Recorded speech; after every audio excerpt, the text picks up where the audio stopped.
Lydia, Hello, and glad to be joining you all to the the way screen, across please. the Atlantic Ocean.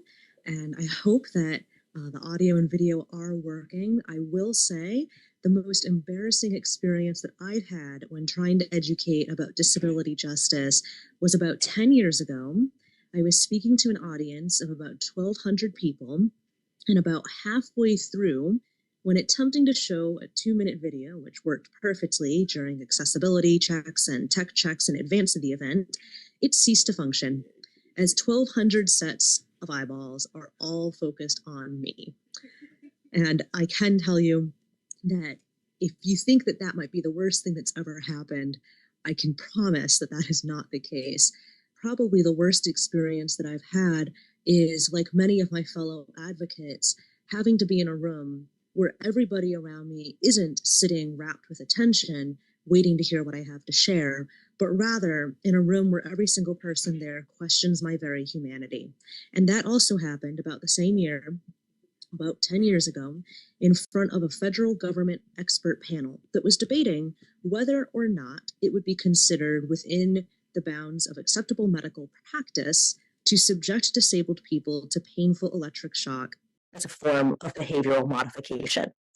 And in the course of that hearing, one of the experts who was highly credentialed in the room publicly and openly questioned whether it had been sufficiently scientifically established that autistic people can actually feel pain in the same way that non-autistic people can. Myself and all of the other autistic advocates who were in the room audibly gasped. We know from decades and decades of experience of community organizing, advocacy, and scholarship coming out of marginalized communities that disability, as well as race, ethnicity, and gender, have long been specific sites of violence enacted by systems of domination and oppression that devalue some ways of being, some types of bodies and minds, some configurations of capacity, while uplifting others as not merely neutral, healthy, or well, but as idealized, as desirable, as aspirational. The histories that led me to that room 10 years before we're gathered now include a long history of people with disabilities being deemed as expendable and disposable, as something less than fully human, as not deserving of autonomy, and certainly not deserving of basic human dignity. The specific program that was in question during that hearing centered around one institution located in the Northeast United States called the Judge Rotenberg Center. The Judge Rotenberg Center is the only institution in my country that is known to use this form of painful behavioral modification through electric shock using a device invented and revised by the center's founder and longtime leader, which is intentionally designed to be more powerful and more painful in the electric shock it delivers than a police taser is. What is less often publicly acknowledged is that the population of the Judge Rotenberg Center, which is 100% disabled people, people with a range of intellectual, developmental, learning, psychosocial disabilities, is that population is by and large Black and brown people. 85%, approximately, according to the latest statistics from the US Department of Education, of the people who are school age within the Judge Rotenberg Center belong to a specific racialized minority group. And specifically, those numbers capture Black, Latina, or Hispanic identity. In the United States, apart from the Judge Rotenberg Center, the US Department of Justice itself also acknowledges that 85% of youth who are incarcerated might qualify for disability-specific services, indicating that at least 85% of youth in jails and prisons for penological purposes have one or more disabilities. The connections between carcerality among hyper-surveilled and marginalized populations are rendered clear and self-evident only by statistic, if not by anecdote. the stories that capture national and international attention, as the Judge Rotenberg Center was condemned by 2 successive United Nations special rapporteurs on torture, are stories told largely by young people who are Black and brown and/or who are queer and trans, describing their experiences of being subjected to torture on a daily basis because of their disability, because of daring to exist in a world that has told us for a very long time that certain ways of existing in it are inherently burdensome, inherently dangerous, uncomfortable, and must be eliminated and prevented. The work that I do is rooted in a framework and a political movement called disability justice.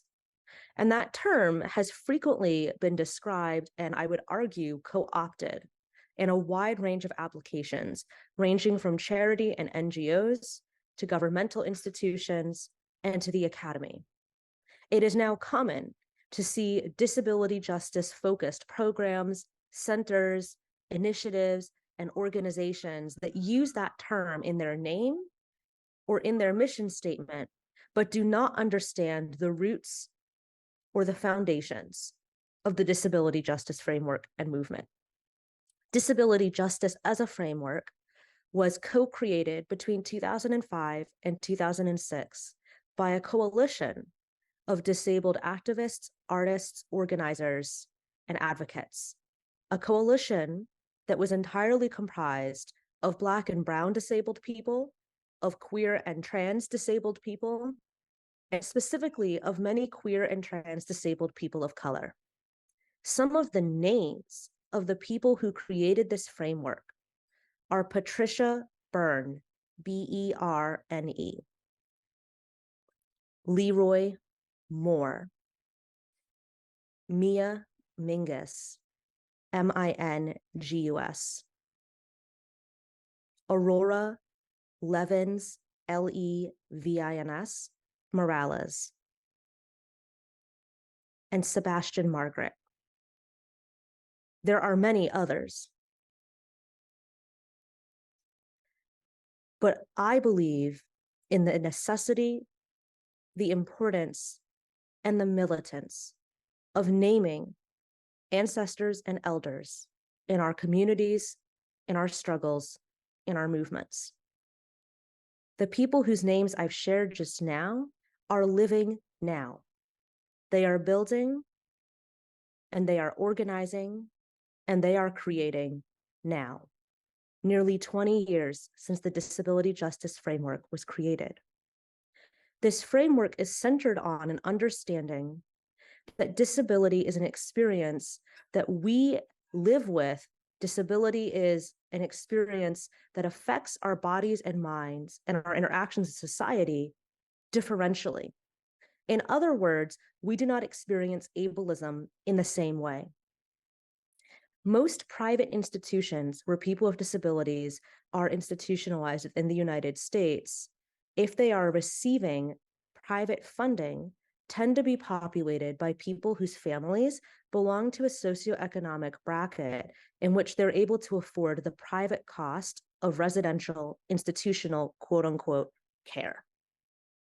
That tends to correlate to people whose families and home communities have access to wealth, which tends to be those people who happen to be white because of long-standing and continuing deep economic and racial inequality within the United States, stemming from legacies of violence targeting enslaved Black Africans and their descendants, forced land theft and dispossession and removal of Native and Indigenous peoples, violence, legalized and extra-legal, targeting immigrants, refugees, and asylum seekers, and all those who exist outside of the auspices of a society that is predicated upon idealizing and aspiring to the norms and the expectations of whiteness and of racialized capital. But the Judge Rotenberg Center, the institution where disabled people are subjected to painful electric shock, the institution where at least 6 people have died, the institution that has been the subject of numerous state and federal investigations, the institution that has had the political power and the legal success in its litigious history to shut down investigation after investigation, to even win a court decision as recently as last week, preventing the state in which it is located from taking further enforcement action against it. That institution stands out as one where the population is majority racially marginalized, as one that is majority Black and Brown disabled people. And to understand why and how the JRC has been able to situate itself in precisely the place where it is, why and how the JRC operates seemingly with impunity, why and how the JRC targets the population that it does, requires us to take a disability justice informed analysis. The framework of disability rights is insufficient for us to understand exactly how and why disabled people are singularly targeted in this particular way here. And yet, at the same time, the disability justice framework remains widely misunderstood, misapprehended, and misinterpreted. The disability justice framework is not, at the end of the day, about merely reforming existing institutions or relying upon tools such as lawmaking and policy development as the most effective or the ultimate levers of change, but rather recognizes that although these tools and strategies are necessary in a struggle for increased equity, for increased opportunity, and for increased access, that it is disability justice, which is about radical cultural and social transformation, that will move us closer toward a future in which the question is not merely whether a building, a business, or a university are legally compliant, but whether these are spaces that meaningfully welcome and care for and celebrate the lives, the presence, and the wisdom of disabled people. Whether they are spaces rooted in a society and in cultures that cultivate values centered around uplifting all of our lived experience as wisdom worth knowing, as wisdom worth following. A lesson that many of us thought might have been learned in the earliest days of the COVID-19 pandemic and through the rest of long 2020 and 2021, which unfortunately seems to have been missed. A series of missed opportunities, one after another. Disability justice asks us to understand if we experience disability differentially, and if we experience the harms of ableism and disableism differentially, then how do we build a future centered around access as a practice of justice, of care as a practice of justice, that also recognizes that care practices may look and may form differently from one cultural context to another? That access has a very specific political meaning and not merely one rooted in compliance. That justice cannot be achieved merely through enforcing or seeking to strengthen a legal framework, but that justice requires us to revise the very foundation upon which that law was built. Because fundamentally, if the law is built upon legacies of maintaining and upholding empire, domination, oppression, of maintaining a status quo in which any population might experience marginality and minoritization. What that means is that we live in a system where we are expected in activism and advocacy simply to shift around the edges, to shift around the fences and the walls, to shift around the boundaries of who is considered to be deserving of access to rights and dignity, but maintaining the existence of inequality, maintaining the furtherance of domination, maintaining the existence and the experience of marginality. The disability justice framework offers us a way beyond and invites us to dream and invites us to consider what might be possible if we did not constrain ourselves to existing institutions, practices, and systems. It asks us to consider that perhaps ableism is not inevitable. The violence of racialized capital is not inevitable. The violence of empire is not inevitable. There is a way past. There are many ways past. The work is already being done. The groundwork has been laid. Now, the question remains open. What will you do to join in radical dreaming and building, in the project of collective transformation and the project of collective liberation. Thank you.